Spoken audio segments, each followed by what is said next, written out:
Assalamualaikum warahmatullahi wabarakatuh. Okey, ini Cikgu Azli bin Johari. Okey, untuk video kali ini Cikgu akan ajar kamu berkenaan dengan bab 6 jadual berkala. Okey, dalam bab 6 ni terdapat 3 subtopik iaitu 6.1 pengelasan unsur, 6.2 campuran dan 6.3 sebatian. Okey. Jadi cikgu rasa cikgu akan buat 3 video. Okey, jadi untuk video kali ini cikgu akan sentuh subtopik yang pertama 6.1 pengelasan unsur.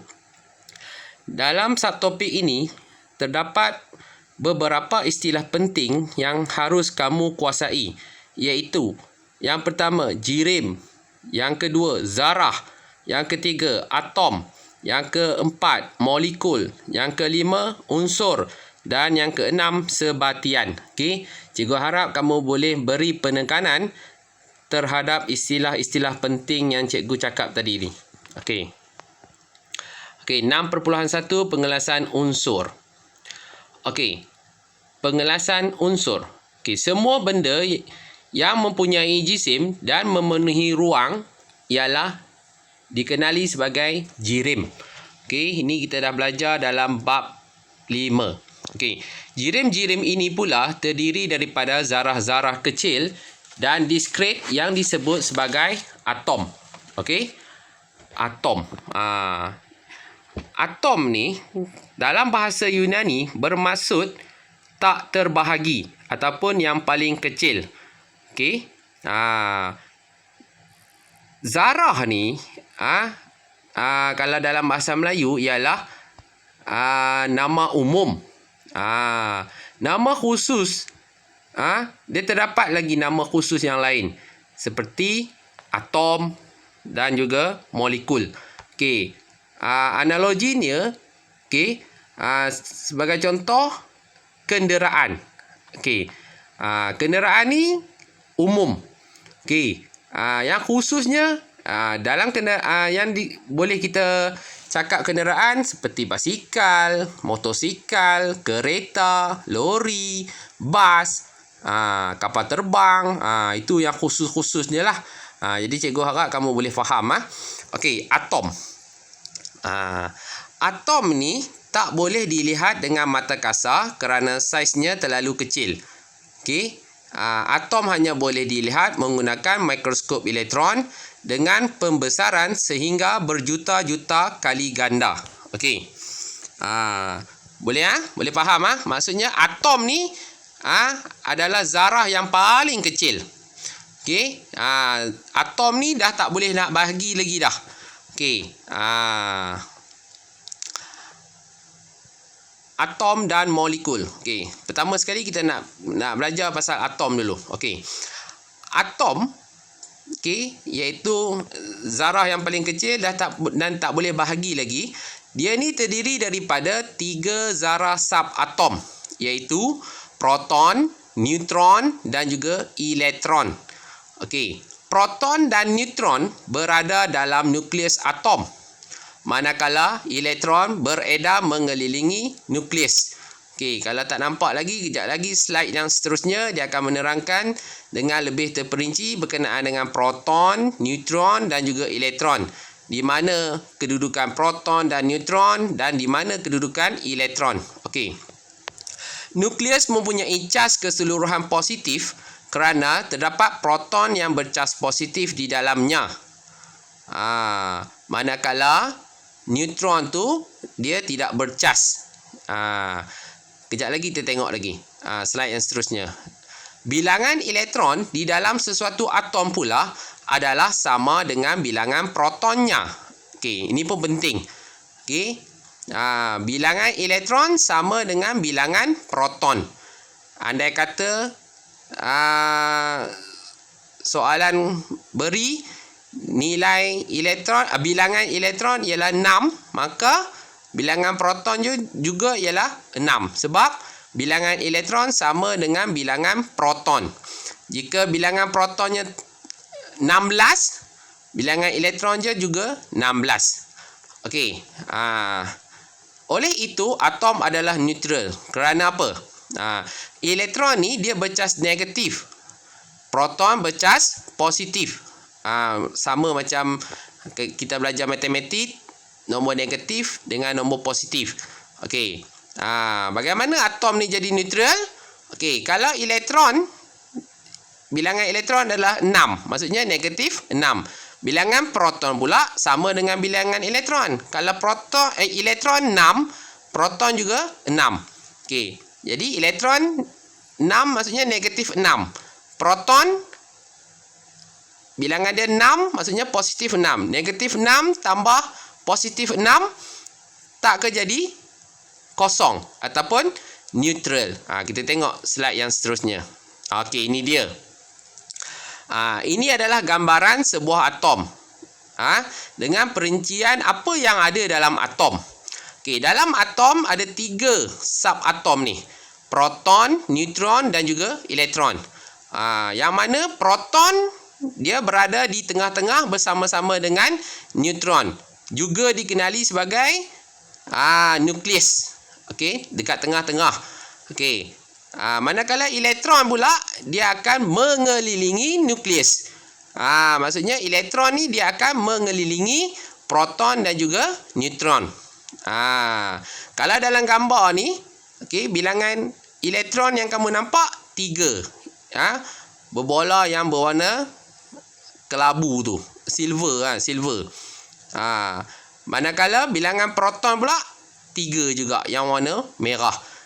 Kalau dalam ni, tadi cikgu sebut mengapa sesebuah atom tu bercas neutral. Dia tak ada cas. Sebab apa? Elektron bercas negatif. Maksudnya negatif 3 kat sini. Proton pula bercas positif. Ada 3, maksudnya positif 3. Negatif 3 campur positif 3. Jawapan dia kosong ataupun neutral. Walaupun ada neutron kat dalam nukleus tu, tapi neutron ni dia tidak memberi kesan kepada cas sebab neutron ni dia tidak bercas. Boleh faham kenapa sesebuah atom tu dia tak ada cas ataupun dia neutral. Kerana bilangan proton sama dengan bilangan elektron. Okey. Itu. Proton dengan neutron berada di tengah-tengah ataupun digelar sebagai nukleus. Manakala elektron akan beredar mengelilingi nukleus. Okey. Okey. Tadi kita sebut pasal atom. Sekarang ni kita nak sentuh pula pasal molekul. Okey. Molekul ni dia adalah zarah neutral. Zarah neutral yang terdiri daripada 2 atau lebih atom yang bergabung. Sebagai contoh, hidrogen. Hidrogen. Formula kimia dia ialah H2. Nitrogen. Formula kimia dia ialah N2. Oksigen. O2. Air. H2O. Karbon dioksida. CO2. Okey, cikgu akan nak bagi penerangan sikit. Okey. Walaupun kalau kita lihat hidrogen, nitrogen dan juga oksigen ni dia hanya terdiri daripada atom yang sama. Okey, dia hanya terdiri daripada atom yang sama. Kalau hidrogen H2 maksudnya ada 2 atom hidrogen. Nitrogen N2 maksudnya dia hanya ada dekat situ atom nitrogen, 2 atom nitrogen. Oksigen pun sama. Hanya ada 2 atom oksigen. Dua-dua jenis yang sama. Kenapa dia perlu bergabung di antara oksigen dengan oksigen, nitrogen dengan nitrogen dan juga hidrogen dengan hidrogen? Kenapa tak boleh wujud oksigen O saja, nitrogen N saja, hidrogen H saja? Kenapa? Okey. Walaupun hidrogen, oksigen dan nitrogen ni terdiri daripada satu jenis atom saja, tapi atom ini tidak wujud secara bebas. Maksudnya dia tak wujud secara single, satu-satu je, O, N, H saja. Dan hanya apabila ia menggabungkan kimia antara atom yang sama. Contohnya kalau oksigen, dia akan menggabungkan kimia dengan atom oksigen yang lain. Okey, barulah ia menjadi stabil, maka ia akan menjadi molekul. Maksudnya, hidrogen, nitrogen dan oksigen ni dia tak boleh wujud dalam atom yang single. Satu saja tak boleh. Dia kena bergabung kimia dengan atom yang sama dengan dia. Baru dia akan stabil. Okey, selain daripada dalam molekul tu terdapat hanya satu saja jenis unsur. Okey, terdapat juga molekul yang terdiri daripada lebih daripada satu unsur. Contohnya macam air. Air ni terdiri daripada gabungan dua unsur hidrogen dengan satu unsur oksigen. Contoh yang seterusnya, karbon dioksida. Karbon dioksida ni juga adalah molekul. Okey, dia adalah gabungan satu unsur karbon dengan dua unsur oksigen. Okey, boleh dapat Okey, sekarang ni kita nak pergi pula kepada unsur. Okey, unsur ialah bahan yang paling ringkas. Unsur tidak boleh lagi diuraikan secara kimia kepada dua atau lebih bahan yang lebih ringkas lagi. Terdapat hanya satu jenis zarah dalam setiap jenis unsur. Contohnya macam oksigen. Okey, dalam molekul oksigen hanya terdapat satu saja unsur, iaitu unsur oksigen. Okey, selain besi, oksigen, hidrogen, aluminium, karbon dan kuprum juga merupakan unsur. Okey,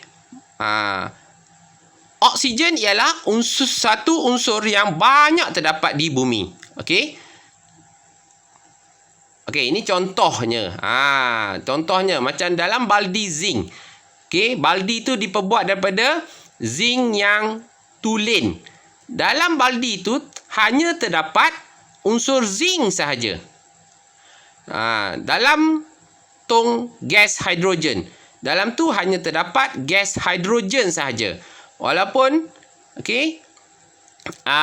hidrogen ni wujud dalam keadaan molekul, tapi dalam tu hanya ada satu jenis unsur saja, iaitu unsur hidrogen. Tak ada unsur lain. Paku besi pula. Ni paku besi tulen, bukan ada campuran timah ke karbon ke, tak. Ni paku besi tulen. Dalam paku besi tulen ni hanya terdapat satu saja jenis unsur, iaitu unsur ferrum. Dalam tabung oksigen, tabung gas oksigen untuk penyelam, dalam tabung gas tu hanya ada gas oksigen. Walaupun gas oksigen tu wujud dalam keadaan molekul, tetapi dia hanya terdiri daripada satu saja jenis unsur, iaitu unsur oksigen. Begitu juga dengan karbon. Dalam mata pensel tu. Dalam mata pensel tu hanya terdapat unsur karbon sahaja. Ini contoh-contoh. Ada yang lain lagi. Ini contoh untuk kamu. Dah habis unsur. Kita masuk pula kepada sebatian. Sebati. Sebatian pula terdiri daripada dua atau lebih unsur yang bergabung secara kimia. Sebatian terhasil daripada tindak balas kimia. Sebatian boleh dihasilkan di dalam makmal atau terhasil secara semula jadi di sekeliling anda. Contoh-contoh sebatian ialah aluminium oksida, zinc sulfida, besi klorida, gula, air dan garam. Dalam contoh ni, contohnya macam air, garam, gula. Ini terjadi secara semula jadi. Namun sebagaimana yang cikgu poin yang ketiga tu, sebatian ni selain daripada dia boleh dihasilkan secara semula jadi, dia juga boleh dihasilkan di dalam makmal melalui eksperimen. Kita campur bahan unsur dengan unsur yang lain. Ini contoh sebatian. Contohnya macam garam. Dalam garam terdapat 2 unsur, iaitu natrium dan juga klorin yang bergabung. Jadi sebatian ni dia wujud dalam keadaan molekul NaCl. Na itu natrium, Cl tu klorin. Dalam cengkerang. Okey, dalam cengkerang terdapat 3 unsur, iaitu kalsium, karbon dan juga oksigen yang bergabung membentuk sebatian. Gula. Dalam gula terdapat 3 juga unsur, iaitu karbon, hidrogen dan juga oksigen. Ini 3 contoh. Okey. Okey. Dah habis pasal atom, molekul, unsur dan sebatian. Sekarang ni cikgu nak masuk pula kepada jadual berkala. Okey, pada abad ke-18 dan ke-19, ahli-ahli sains telah menemukan banyak unsur. Usaha ini telah menghasilkan jadual berkala yang disusun secara teratur dan sistematik dan masih digunakan hingga ke hari ini. Sehingga tahun 2016, terdapat lebih kurang 118 unsur di dunia telah ditemui. Okey, sebagaimana yang kita ketahui lah, saintis ni tidak hanya berada pada satu tempat saja. Saintis ni berada di merata-rata tempat. Jadi setiap negara ada saintis. Tidak mustahil kamu di kalangan pelajar-pelajar cikgu juga bakal menjadi seorang saintis. Kamu akan membuat kajian, kamu akan membuat eksperimen, dan tidak mustahil kamu pun bakal menjumpai unsur-unsur yang baru. Jadi, ada usaha untuk menggabungkan semua unsur-unsur yang ditemui di dunia ini di dalam satu jadual. Ini bukan apa. Ini untuk memudahkan para saintis. Okey. Okey. Ini adalah contoh jadual berkala. Okey. Jangan takut, jangan khawatir. Okey, untuk peringkat tingkatan 1, okey, kamu tidak perlu menghafal keseluruhan jadual berkala.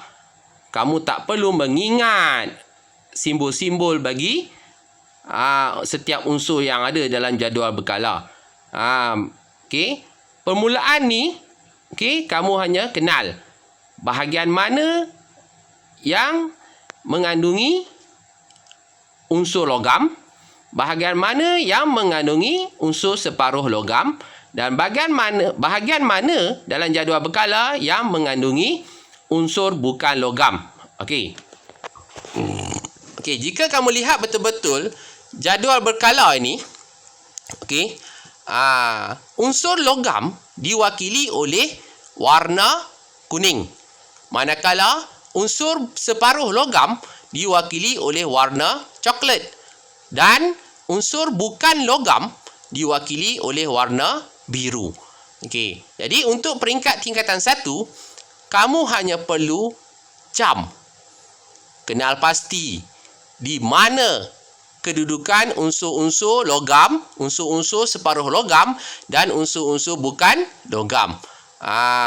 Kenal pasti, ingat. Okey. Okey, jadual berkala lagi. Pada masa lalu, terdapat beberapa unsur yang diberikan nama berdasarkan bahan yang dihasilkan oleh unsur itu. Unsur-unsur tersebut diberikan nama yang berakhir dengan gen, iaitu berasal daripada perkataan generator.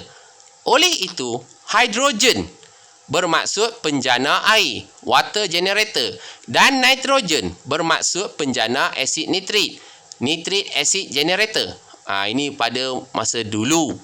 Okey.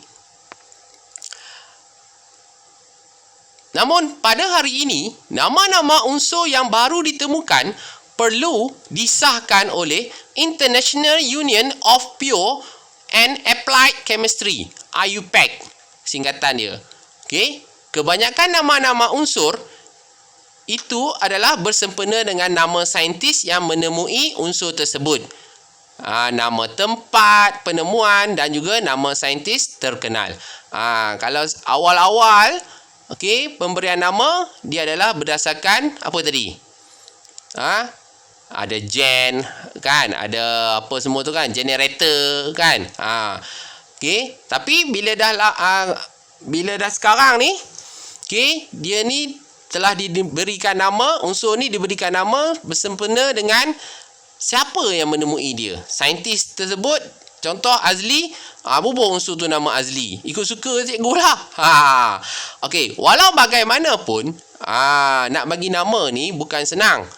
Okey, nak bagi nama ni bukan senang. Takut terdapat pertindihan. Samalah macam kita nak letakkan password, kita nak letakkan nama email kita. Kadang-kadang kita rasa kita nak guna nama azli@yahoo ataupun azli@google.com. Email cikgu. Cikgu type lah nama, nak register. Tiba-tiba tengok Azli tu dah digunakan oleh ramai orang. Cikgu kena tambah pula Azli Macho. Type nama Azli Macho. Tengok ada juga orang yang guna. Macam itulah takut berlakunya pertindihan. Jadi terdapat beberapa unsur yang masih belum diberikan nama secara rasmi, iaitu unsur ke-113, unsur ke-115, 117 dan 118 masih belum diberi nama secara rasmi. Sebab apa? Terpaksa membuat perincian yang teliti, okey, supaya tiada pertindihan berlaku. Okey, ni contoh-contoh unsur yang diberi nama, tahun penemuan dia, nama dia. Contoh macam unsur 104, nama dia Rutherfordium ataupun singkatan dia RF. Tahun ditemukan pada tahun 1969.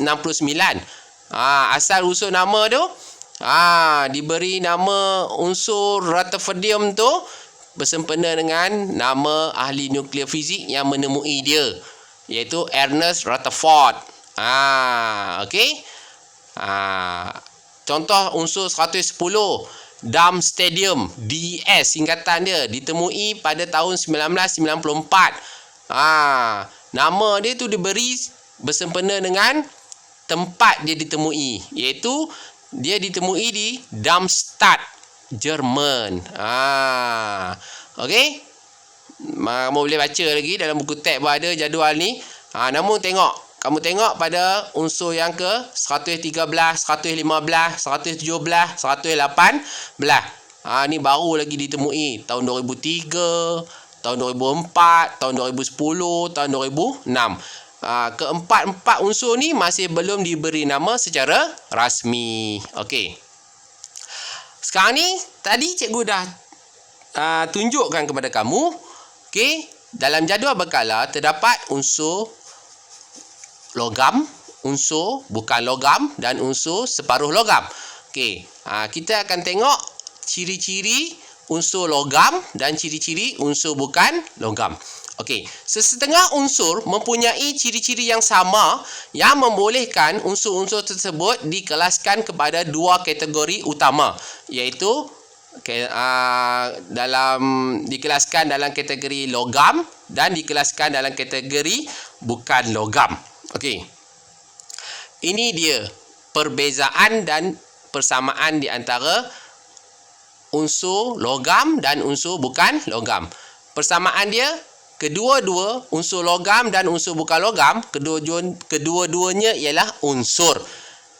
Dia logam ke, dia bukan logam ke, tapi dia adalah unsur. Itu yang sama. Yang berbezanya, yang pertama, ciri yang pertama yang berbeza di antara logam dengan bukan logam dari segi kekilauan. Logam ni dia berkilau, bukan logam dia tidak berkilau ataupun dia pudar. Dari segi kemuluran, okey, logam dia mulur, bukan logam dia rapuh. Okey, kemuluran ni maksudnya kalau kita ambil unsur tu, contohnya kita ambil mata pensel. Mata pensel tu unsur dia adalah karbon, dia bukan logam. Kalau kita bengkokkan dia, dia patah tak? Dia patah. Tapi kalau kita ambil unsur logam, contohnya kita ambil dawai ataupun paku besi, kita bengkokkan dia, dia patah tak? Tak patah kan? Ni dia guna istilah mulur. Okey. Keboleh tempaan, maksudnya kalau kita ketuk dia, boleh tak kita ketuk dia? Kalau unsur logam ni dia boleh ditempa. Kita boleh ketuk dia tak pecah apa. Tapi kalau unsur bukan logam, dia tak boleh ditempa. Kamu ambil mata pensel, contoh unsur bukan logam kan, kamu ketuk dengan tukul, apa jadi kat dia? Pecah tak dia? Kalau besi, unsur logam, kamu ambil dia, kamu ketuk dia, dia pecah tak?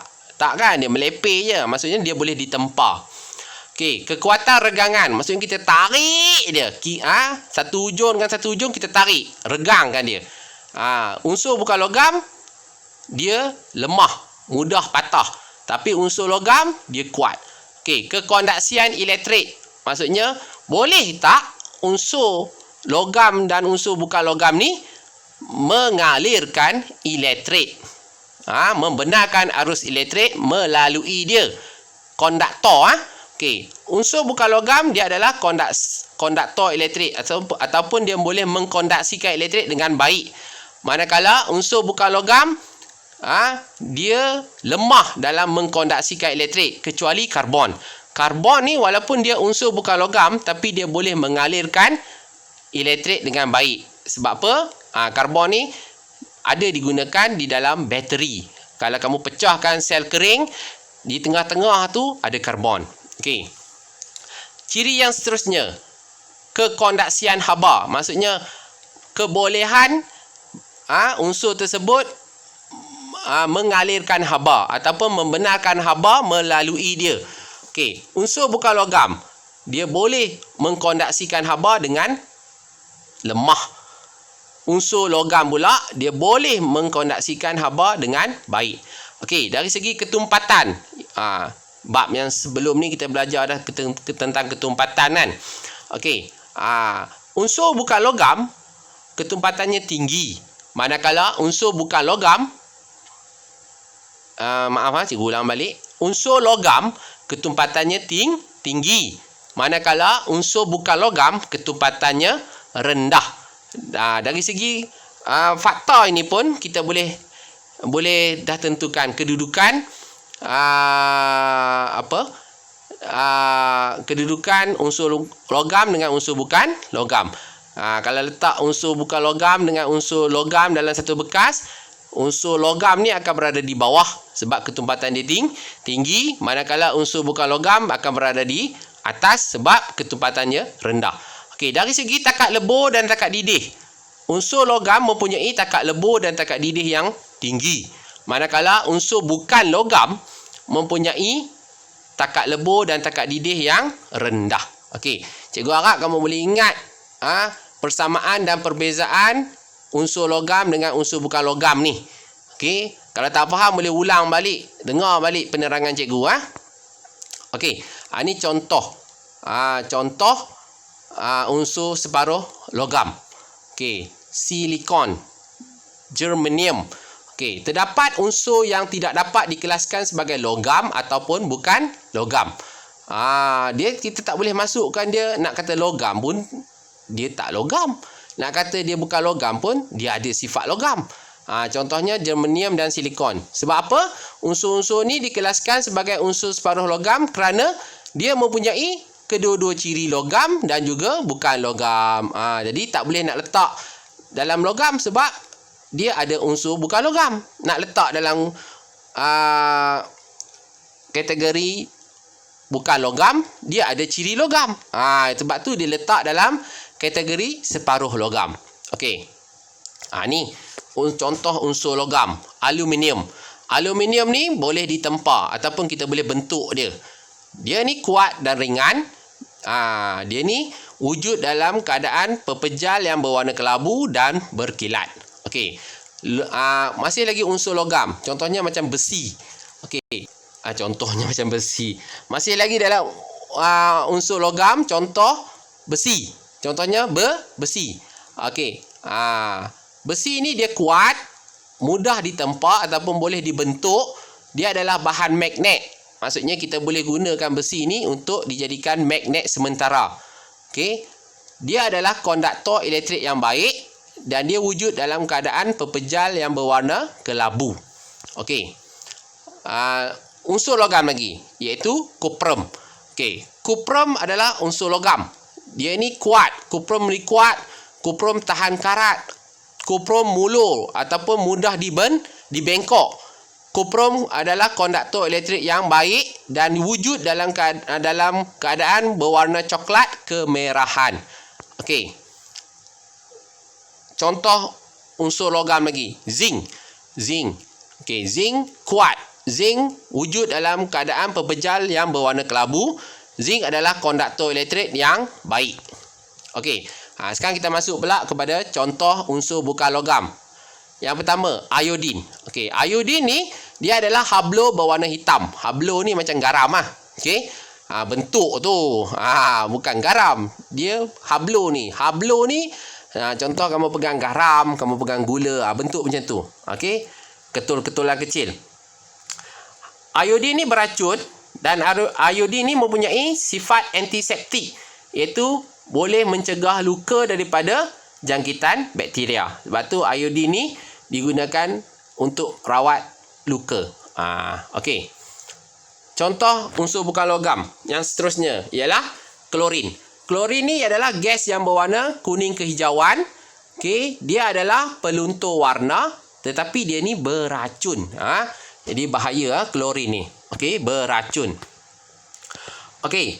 Seterusnya unsur bukan logam lagi, sulfur.